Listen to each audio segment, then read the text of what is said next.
দর্শক, উৎসবের রঙে যখন চারপাশটা রঙিন, ঠিক তখনও কিন্তু কিছু মানুষ ব্যস্ত থাকে ক্যামেরার বুম হাতে। কেননা উৎসবের যে আনন্দ, সেই আনন্দের খবর কিন্তু কাউকে না কাউকে পৌঁছে দিতেই হয়। তারা গণমাধ্যম কর্মী। আজ কথা বলবো এমন দুজন মানুষের সাথে, তবে তার আগে আপনাদের সবাইকে স্বাগত জানাচ্ছি। আমি নীল মাহবুব, এবং আপনাদের ছুটির দিনে আপনারা দেখছেন ছুটির ঘন্টা বাজে না। এবং আমাদের সাথে আছেন দুজন গণমাধ্যম কর্মী, মাহফুজ মিশু, খুবই পরিচিত মুখ, নতুন করে পরিচয় করিয়ে দেবার কিছু নেই। ঈদ মোবারক। ঈদ মোবারক। এবং আছে ফারহানা জামান ন্যান্সি, মানে যাকে ঈদ মোবারক, মানে যাকে আমরা আসলে খবর শোনার সময় আসলে দেখতে পাই। ঈদ মোবারক দুজনকেই। দুজনের কাছে প্রথমেই মিশু ভাই আপনার কাছে জানতে চাইবো যে এই যে ঈদ, এটা আসলে একজন সাংবাদিকের কাছে কি আনন্দের নাকি দায়িত্বের? না, অবশ্যই আনন্দের। মানে আনন্দের এই অর্থেই বলছি যে ঈদটা তো আসলে একটা সার্বজনীন উৎসব, যদিও এটা শুধুমাত্র ইসলাম ধর্মের অবলম্বীরা পালন করেন, কিন্তু উৎসবের যে ব্যাপ্তি এবং আমাদের যে দীর্ঘদিনের ঐতিহ্য সংস্কৃতি, ফলে ঈদ মানে ধরেন আমি যে এলাকায় বেড়ে উঠেছি, আমার বাড়িটা হচ্ছে একটা হিন্দু পাড়ায়, ফলে আমাদের ওখানে আমরা সবাই মিলে একসাথে ঈদের আনন্দ করি। ফলে ঈদ খানিকটা দায়িত্বের, তবে উৎসবটা তো আনন্দের, এবং আমরা যে দায়িত্বটা পালন করি সেটাও কিন্তু ঈদটা যে আনন্দের সেই বার্তাটা পৌঁছে দেওয়ার জন্য, এবং দায়িত্ব পালনের পাশাপাশি ওইখান থেকে কতটুকু আনন্দ উদযাপন করা যায় সে কারণে যদি আপনি আমাদের যদি ফেসবুকের টাইম লাইন দেখেন, অথবা এই গত 2-3 দিনের পোশাক আশাক দেখেন, সেগুলো স্বাভাবিক না। মানে সারা বছর এরকম পড়তে পারি না, মানে নতুন নতুন জামা কাপড়। ফলে হ্যাঁ, ডিউটি করি, নামাজের সময় হয়তো সবাই যখন নামাজ পড়ছে তখন হয়তো আমার ক্যামেরা পার্সন লাইভে আমাকে ধরে রাখছে, আমি হয়তো সেটার ধারা বর্ণনা করছি, কিন্তু ওইটাও না একটা আনন্দের অংশ হিসেবেই হয়ে গেছে। ফলে দায়িত্ব বা আনন্দ আমার কাছে মনে হয় মিলেমিশে একাকার হয়, অন্তত টেলিভিশন কর্মীদের জীবনে। ফারহানা ন্যান্সির কাছেও একই প্রশ্ন। আমার কাছে মনে হয় অবশ্যই আনন্দের। কারণ হচ্ছে আনন্দের, মিশু ভাই যেমনটা বলছিল যে আনন্দের ধরনটা একটু অন্যরকম।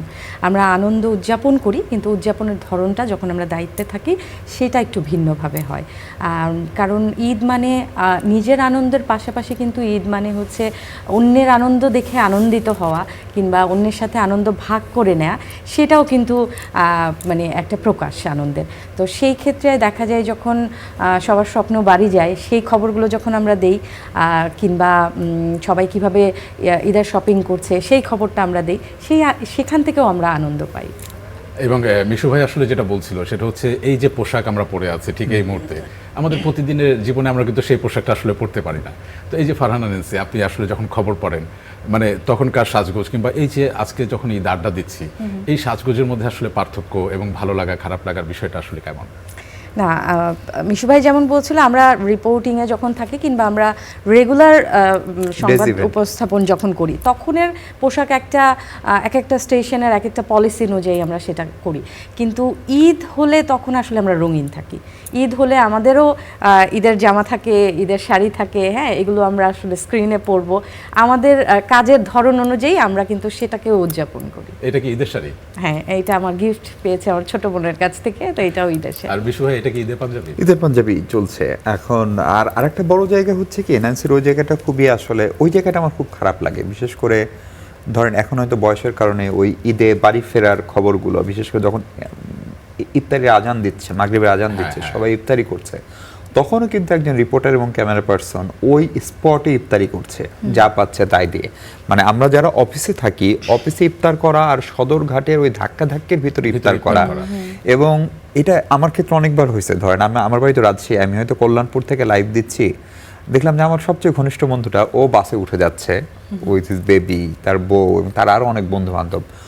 ওইটা নেওয়া মাঝে মাঝে হজম করাটা কঠিন হয়ে যায়, তখন এক ধরনের কান্না পায় যে ওরাও একটা চাকরি করে এবং ওর চাকরিটাও হয়তো আমার চেয়ে ভালো। ওইটা একটা অদ্ভুত রকমের মিশ্র একটা অনুভূতি দেয়, সেগুলো এখন গা সওয়া হয়ে গেছে।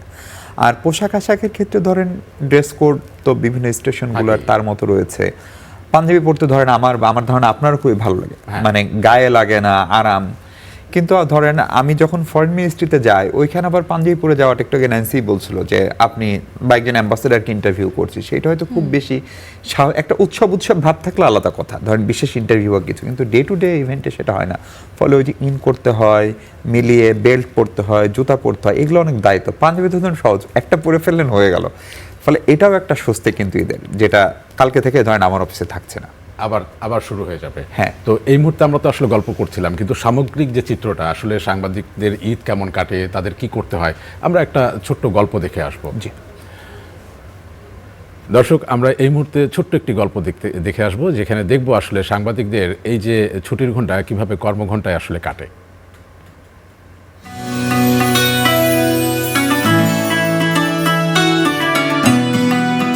ঈদ মানেই আনন্দ,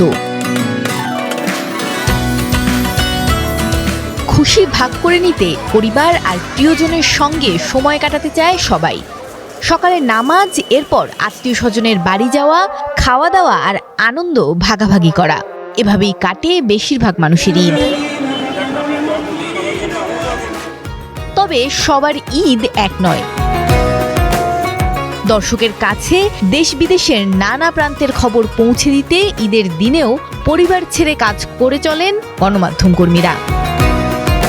তাদেরই একজন নাইমা মৌ। 2 যুগেরও বেশি সময় ধরে কাজ করেছেন দেশের বিভিন্ন গণমাধ্যমে। লম্বা কর্মজীবনে ঈদের ছুটি কাটিয়েছেন হাতে গোনা কয়েকবার। নিউজরুমের আবহেই তাই অভ্যস্ত তার ঈদ আনন্দ। আমি আমার পেশাটাকে সবসময় রেসপেক্ট করি, এনজয় করি, এবং এটা আমার মনে হয় যে এটা আমার সেকেন্ড হোম। হ্যাঁ, অফিসের দিন বাসায় না থেকে অফিসে আসলে ঈদের দিন আমার অনেক আরও বেশি ভালো লাগে। নাইমা মৌয়ের মতো হাজারো গণমাধ্যম কর্মীরা পরিবারের সঙ্গে ঈদ আনন্দ ভাগাভাগি করার সুযোগ না পেলেও সহকর্মীদের সঙ্গে কর্মক্ষেত্রেই তৈরি হয় অন্যরকম এক বন্ধন। আমাকে ছাড়া আমার পরিবারের সদস্যরা এটা কোনো কাজ করলেন। অগ্রজ অনুজরা একে অন্যকে সালামি আদান প্রদানের ঘটনা কিংবা একে অন্য থেকে এটি নেয়া নিয়ে যে আনন্দটা হয়, এটি আসলে কোনোভাবে আপনি অন্য কোনো প্রফেশনে এটি পাবেন না। সংবাদকর্মীদের ঈদ বলতে আসলে এই অফিস ঘিরেই, আমাদের সংবাদ ঘিরেই, নিউজ রুম ঘিরেই আমাদের এই ঈদ উদযাপন হয়ে থাকে। দায়িত্বের কারণেই উৎসবে পরিবার থেকে দূরে থাকতে হয় গণমাধ্যম কর্মীদের, হয় না বাড়ি ফেরাও। তবুও দায়িত্ব পালনে ক্লান্তি কিংবা ব্যক্তিগত কষ্ট কখনো প্রকাশ পায় না তাদের মুখে। বাচ্চাদের যে চাওয়া পাওয়া, এটা তো মার কাছেই বেশি থাকে। সেই জায়গাটা হয়তো আমি কখন যাব সেটার জন্য তারা অপেক্ষা করে। ভালো লাগে, ওই সময়টা বাসায় থাকতে পারলে ভালো লাগতো। কিন্তু আবারও ওই যে দায়িত্বের জায়গায় ফিরে আসি, তখন অফিস করতেই হয়। আসলে একটা পর্যায়ে আসলে কিন্তু মনে হয় যে বাড়ি যেতে না পারলে আসলে ঈদটা হয় না। ওই ফিলটা কাজ করে, কিন্তু তার বিপরীতে এই যে অফিসের সবার সঙ্গে থাকা, আড্ডা দেওয়া, সেটাও একটা প্রাপ্তি। 8 বছর যাবৎ এই গণমাধ্যমে আছি, তো পরিবার এখন তেমন কোনো ঝামেলা করে না আর কি। কিন্তু ওই যে জবাবদিহিতার জায়গাটা হচ্ছে আত্মীয় স্বজন এবং হচ্ছে বন্ধু বান্ধব। ব্যক্তিগত পাওয়া না পাওয়া ছাপিয়ে বার্তা প্রযোজক থেকে শুরু করে ক্যামেরার পেছনে কাজ করা সবার কাছে পেশাদারিত্বই এখানে মুখ্য। উৎসবের দিনে সবাই যখন ব্যস্ত আনন্দে, গণমাধ্যম কর্মীরা তখন ব্যস্ত খবরের সন্ধানে। কারণ সঠিক সময়ে সঠিক খবরটি সবার কাছে পৌঁছে দেয়াই তাদের দায়িত্ব। আর সেই দায়িত্ব পালন করতে গিয়ে কখনো কখনো তাদের ছুটির ঘন্টা বাজে না। মৌমিতা মৌ, স্টার নিউজ, ঢাকা। দর্শক দেখছিলাম, এবং সেখানে আমি দেখতে দেখতে একটা বিষয় দেখলাম নেন্সি, সেটা হচ্ছে যে মিশু ভাই কিন্তু সাদা পাঞ্জাবি পরে আছে। মিশু ভাই, এবার ঈদে কয়টা পাঞ্জাবি আসলে? ঈদে পাঞ্জাবি হচ্ছে মোট 1 2 3 4 5টা। 5টা পাঞ্জাবি। নেন্সির কয়টা এবার? নেন্সি তো পাঞ্জাবি না। না, পাঞ্জাবি না, শাড়ি। মানে শাড়ি 3টা, জামা 3টা, মানে 6টা এগিয়ে আছে 5 বাই 6 গিফট টিফট মিলে আর কি। আসলে মিশু ভাই, আপনার কাছে একটু জানতে চাইবো যে ঈদের দিন, মানে এখন তো আসলে আপনি খুব বাইরে কম বের হন, আগে অনেক বের হতেন, যে ঈদের দিন কখনো এমন কি হয়েছে যে লাইভ শেষ করে ফোন হাতে নিয়ে দেখলেন পরিবারের অনেকগুলো মিস কল? মানে আমার লাইফে আসলে হয়েছে। তো তখন কি আসলে বিবেকের কোনো জায়গায় কি করাঘাত করেছে যে আমার মানুষগুলো থেকে আমি আসলে দূরে সরে যাচ্ছি? এবারও হয়েছে। ধরেন ঈদের ছুটিতে যেহেতু অর্ধেক মানুষ থাকে, অর্ধেক মানুষ চলে যায়, ফলে আমি যেহেতু রোজার ঈদ থাকি, ফলে ঈদের জামাতটা আমি সবসময় কাভার করি। একটা অংশ থেকে ভিভিআইপি, সেটি যাদের ওই জেএসবি পাস আছে তারা ভেতরে, ফলে তারা তো বেশিরভাগ সময় ফিড পায় না, জ্যামার থাকে, ফলে লাইভটা বাইরে থাকা রিপোর্টারকেই করতে হয়, সাধারণ মানুষের ঈদ যারা কাভার করে। তো ওই রকম ধরেন আমাদের লাইভ শুরু হলো 7টায়, মার সঙ্গে আমি 6:32 কথা বলে ওখানে গিয়েছি। বাসার লোকজন উঠে গেছে, চাচা, খালু, এবং আমাদের তো একান্নবর্তী পরিবারের মতো, আমরা যেখানে বড় হয়েছে সবাই মিলে একসঙ্গে ঈদগাহে যাওয়া। দাদা, আমার বাবা মারা গেছেন, বাবা সবার বড় ছিলেন ভাইদের ভিতরে, তাদের কবর জিয়ারত করা। সেই জায়গাতে তারা নামাজটা শেষ করে তাদের নামাজ ধরেন 8টায় শেষ হয়, তারা অনর্গল ফোন দিচ্ছে, আমি এই ফোনটাই দেখতে পাচ্ছি, কিন্তু এই ফোনটা আমার হেডফোনের সঙ্গে কানেক্টেড, আমি লাইভে কথা বলছি। পরে এবার আমি দেখলাম আমি 7টা ফোন ব্যাক করলাম, মানে প্রত্যেককে ধরে ধরে। এই ফোন ব্যাক 7টা করার জন্য যখন প্ল্যান, মানে 3টা ফোন যাওয়ার পরেই প্রোডাকশন আবার ফোন দিল যে জাতীয় ঈদগাহে নামাজটা শেষ, 8:30টায় বোধহয় ওখানে একটা জামাত ছিল, ফলে ওইখানে আমার আরেকজন সহকর্মী ছিলেন রিয়াজ রায়হান, তার কাছে ছিল, যেই জামাতটা শেষ হলো আবার এখানে আসলো, কারণ এখানে অনেক মানুষ। এবার খেয়াল করেছেন কিনা যে গাজীপুর, আশপাশের ময়মনসিংহ, নারায়ণগঞ্জ, সেখান থেকে অনেক লোক এসছে, কারণ এই প্রথম আমরা বহুদিন পর একজন পুরুষ প্রধানমন্ত্রী, আমাদের আগে যেহেতু খালেদা জিয়া বলি, শেখ হাসিনা বলি, তারা নারী প্রধানমন্ত্রী ছিলেন, প্রফেসর ইউনূস সরকার প্রধান ছিলেন, কিন্তু উনি এবং রাষ্ট্রপতি আবার একসাথে নামাজ পড়েন। বহু বছর পর মানে রাষ্ট্রপতি প্রধানমন্ত্রী একসঙ্গে জামাতে নামাজ পড়ছেন। আবার তারেক রহমান 17-18 বছর পরে দেশে ফিরতেন, ফলে তার একদম ওয়ার্ড পর্যায়ের কর্মীরাও চলে এসে একটা সেলফি তুলে পোস্ট দিচ্ছে যে প্রধানমন্ত্রী তারেক রহমানের সঙ্গে এদের নামাজ পড়লাম। ফলে এত মানুষ, আপনি আপনার ভিজুয়াল সেন্স খুবই ভালো, আপনার স্টোরির আমরা ভক্ত, ফলে ওইখানে ভিজুয়ালি এত ভালো ছিল, প্রোডাকশন বলে নিউজ রুম বলে তারা ওইখানকার লাইভটাই যাচ্ছে, কিন্তু তখন ওই ফোনগুলো আসছে। একটা ছোট্ট বিষাদের ছায়া মানে মনের মাঝখানে কোথায় যেন কাজ করে যে আমি ওইখানে নাই কেন, আমি সারদায় নাই কেন। মানে আমার কাছে ঈদ মানে তো আসলে সারদা, রাজশাহী, আমার গ্রামের বাড়ি, চাচার বাড়ি, খালার বাড়ি, মামার বাড়ি, বন্ধু বান্ধব, ক্যারাম খেলা, আড্ডা, সেটা হয় না। বুঝতে পারছি। এই যে বন্ধুর কথা বলছিল মিশু ভাই, এবার কি বন্ধুদের সাথে আড্ডা হয়েছে? বন্ধুদের সাথে এখনো ওইভাবে আড্ডা হয়নি। কালকে একটা প্ল্যান আছে, যেহেতু ব্যস্ততা কমে আসবে, তো কালকে দেখা সাক্ষাৎ হবে, হয়তো হবে, এখন পর্যন্ত হয়নি। আর মিশু ভাই যেটা বলছিল যে ওই কথাটা পরে শুনবো, এই মুহূর্তে আমাদের সাথে একজন আসলে যুক্ত হবে, আমরা একজনের সাথে যুক্ত হতে চাই, আমরা একটু তার কথা শুনতে চাই, আমরা দেখে আসি কে আছে আমাদের সাথে। নেসি চেনা যায় কে এটা? নন্দিনী। নন্দিনী, আপনি আমাদের সাথে যুক্ত হয়েছেন, শুনতে পাচ্ছেন?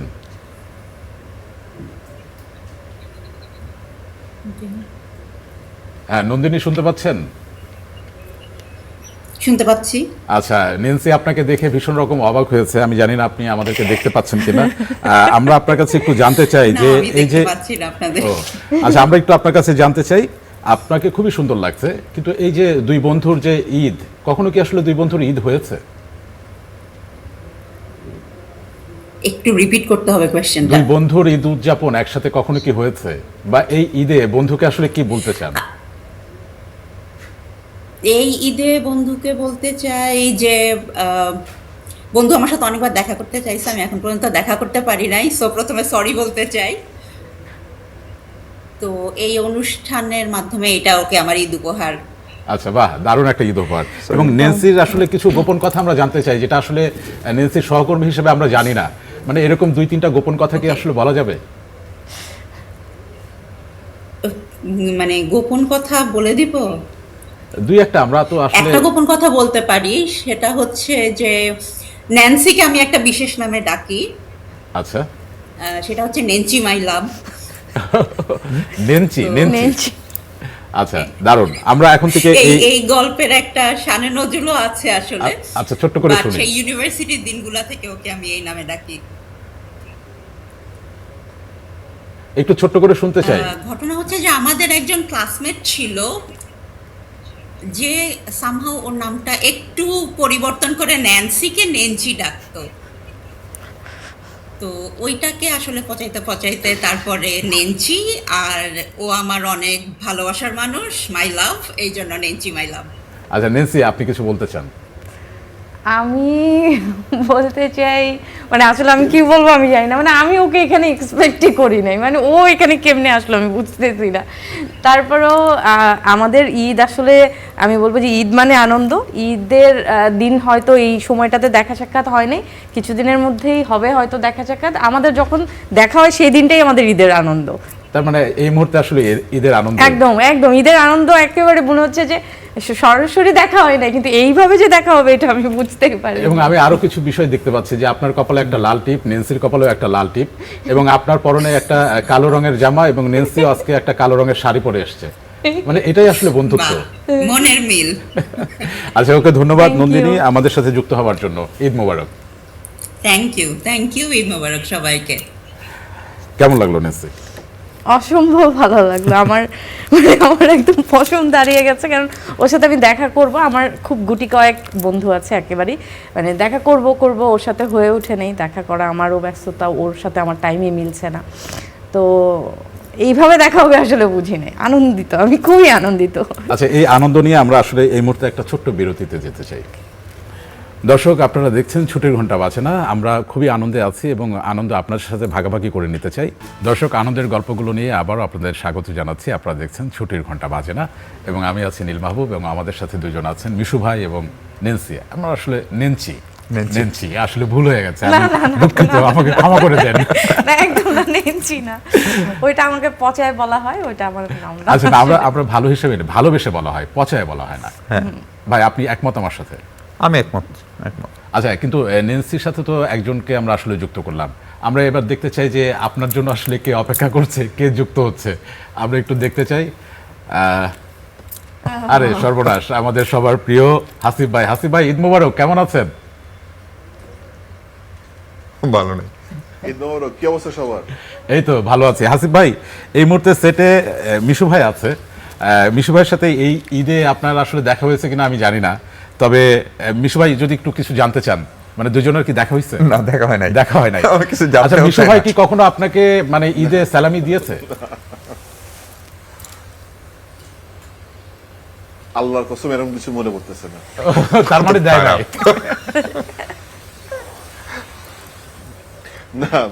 না, মিশু ভাইয়ের সাথে আমার নিয়মিত দেখা হয়। আমি আর মিশু ভাই, আমাদের সম্পর্ক আসলে বিতর্কের মাধ্যমে শুরু। সেখান থেকে মিশু ভাই তো আমার দাদার বয়সী, আমার দাদার বয়সে থাকলে আজকে তো মিশু ভাইয়ের মতোই হতো আর কি। তো চুল দাড়ি কোনো কিছু কিন্তু সেটা বলে না আর কি। তো আমি তাকে ওই পরিমাণে, না সেটা তো একটা ভাব, এটা একটা স্টাইল। হ্যাঁ, আচ্ছা, না, ঈদে মিশু ভাই এবং আমার গ্রামের বাড়ি কিন্তু খুবই কাছাকাছি এবং আমরা একই বিষয়ে সাংবাদিকতা করি, মানে একই এরিয়া কভার করি, কিন্তু ঈদের সময় মিশু ভাইয়ের সাথে না দেখা। আচ্ছা, মিশু ভাই সম্পর্কে এই মুহূর্তে ইনস্ট্যান্টলি মনে পড়ছে। আচ্ছা, মিশু ভাই সম্পর্কে দুটো ভালো কথা আর দুটো মানে খারাপ কথা জানতে চাই। মিশু ভাই বলে দিচ্ছে, আমি কি করব? না, মিশু ভাই সম্পর্কে তো ভালো কথা বলা সম্ভব না, সরি, মিশু ভাই সম্পর্কে খারাপ কথা বলা সম্ভব না। মিশু ভাই অলমোস্ট মানে ফেরেশতার কাছাকাছি। ফেরেশতা যদি কখনো মানুষ হয় তাহলে যেমন হবে, এটা এক্স্যাক্টলি মিশু ভাইয়ের মতোই হবে আর কি। আচ্ছা, তাহলে আমরা একটু মিশু ভাইয়ের কাছে শুনতে চাই। বিশেষ করে ন্যান্সির নামটা জানি কি ছিল, মিস করলাম তো। নেন্সি। আচ্ছা, আমরা এবার তাহলে একটু ন্যান্সি আরো ভালো বলতে পারবে। হ্যাঁ, একটু মিশু ভাইয়ের কাছ থেকে জানতে চাই যে মোর্শেদ হাসিব হাসান সম্পর্কে দুটো ভালো কথা আর দুটো খারাপ কথা।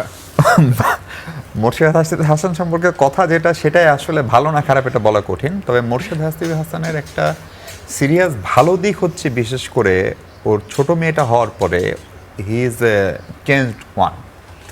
মানে ওকে এক ধরনের এত দায়িত্বশীল এবং এত বেশি ফ্যামিলি ওরিয়েন্টেড, রেসপন্সিবল, ইভেন সাংবাদিকতায়ও তার আগে সে ছিল না। ফলে ছোটু, আমরা তার ছোট মেয়েটাকে বলি, খুবই আদরের, আমরা ছোট বলি। ছোটু, হ্যাঁ, ছোটু তার জীবনে একটা বৈপ্লবিক পরিবর্তন এনেছে, সেটা রেসপন্সিবিলিটির জায়গায়, সিরিয়াসনেসের জায়গায়। এমনকি ফরেন মিনিস্ট্রিতে আমরা ছোট্ট একটা গ্রুপ আছে, সিরিয়াস জার্নালিস্ট ফোরাম, সেখানেও মোর্শেদ হাসিবকে আমরা শুরুতে রাখি না, কারণ মাঝে মাঝে আসে না, সেজন্য এখন দেখা যাচ্ছে সে আমাদের সবার চেয়ে সিরিয়াস এবং সবচেয়ে ভালো কাজ করে। এটা হচ্ছে সবচেয়ে ভালো দিক। দারুণ। হাসিব ভাই, ধন্যবাদ আমাদের সাথে যুক্ত হওয়ার জন্য এবং স্পেশালি ছোটুকে ঈদ মোবারক। ঈদ মোবারক, সবাই ভালো থাকবেন। ওকে, ধন্যবাদ। মানে এই যে আসলে এই যে একটু হাসি হলো আমার চোখে, কিন্তু হাসতে হাসতে আসলে অশ্রু চলে আসে, আমরা যে বলি। হ্যাঁ, মানে আনন্দটা আনন্দ অশ্রুর মতো। আচ্ছা, এবার একটু অন্য প্রসঙ্গে যাই, আমাদের হাতে সময় বেশি নেই। ঈদের স্বীকারোক্তি বলে আমার কাছে একটা সেগমেন্ট ছিল, মানে খুব সংক্ষেপে হ্যাঁ কিংবা না এর মাধ্যমে আমরা উত্তর দেব।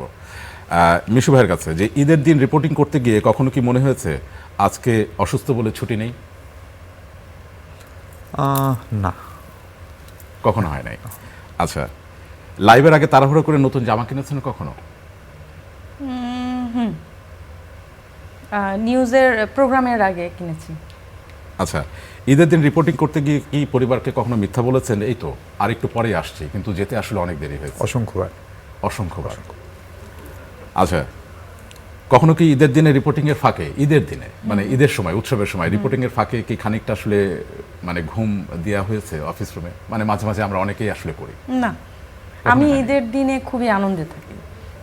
আচ্ছা, ক্যামেরা ছাড়াও অফ দ্য রেকর্ড আড্ডা বেশি জমে কোথায়, অফিসে না ক্যান্টিনে? ক্যান্টিনে অবশ্যই। ক্যান্টিনে, ওকে। ইন্টারভিউতে সবচেয়ে কঠিন গেস্ট যিনি উত্তর দেন নাকি যিনি বেশি কথা বলেন? কঠিন গেস্ট বেশি কথা বলে। আচ্ছা আচ্ছা, মিডিয়া লাইফ না থাকলে বিকল্প ক্যারিয়ার কি হতে পারতো? আইনজীবী। ভেবে দেখিনি কখনো। এখন ভাবো? এনজিওতে চাকরি করতাম হতো। আচ্ছা, ধন্যবাদ। আমরা যেটা বলি যে আমরা মাঝে মাঝে খবরও পড়ি এবং খবর পড়লে আসলে হেডলাইন আসে, আমাদের হেডলাইনই পড়তে হয়। তো আমি এরকমই আসলে কিছু প্রেক্ষাপট দেব, আমি তার বিপরীতে আসলে হেডলাইন কি হতে পারে এটা একটু জানার চেষ্টা করব। বিশু ভাই, আপনাকে দিয়ে। নামাজ শেষে কোলাকুলির চেয়ে সেলফি তোলার ধুম বেশি, চারিদিকে মোবাইলের ফ্ল্যাশের ঝলকানি, এই পরিস্থিতির হেডলাইন কি হতে পারে? নামাজ নয়, সেলফিতে আগ্রহ বেশি, কি বলছেন বিশ্লেষকরা?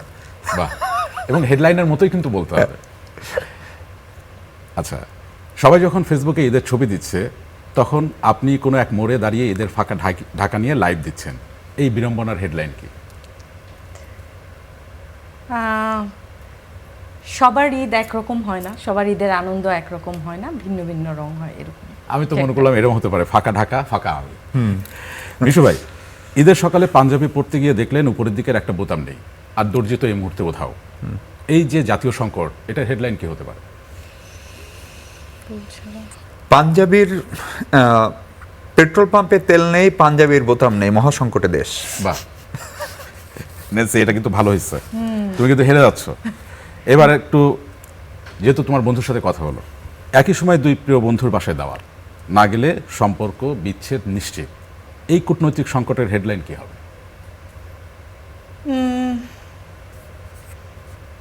বন্ধুত্ব নাকি দায়িত্ব, কোন এরকম কিছু একটা হবে হয়তো। উত্তরা নাকি মহাকালী, কোনখানে যাবেন ন্যান্সি? আচ্ছা, একদম শেষ, যেহেতু শেষ একটা নিউজে আমি একটা মানে নিউজ একটা আছে, এই নিউজটা আসলে পড়তে হবে এবং ওখানে কিছু নাম দেওয়া আছে, যে নামগুলো তুমি চাইলে চেঞ্জ করতে পারো, তোমার মতো করে কোনো নাম দিতে পারো।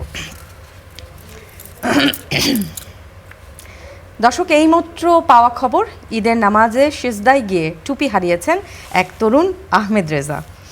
প্রত্যক্ষদর্শীরা বলছেন টুপিটি গড়িয়ে সামনের কাতার পর্যন্ত পৌঁছে গেছে।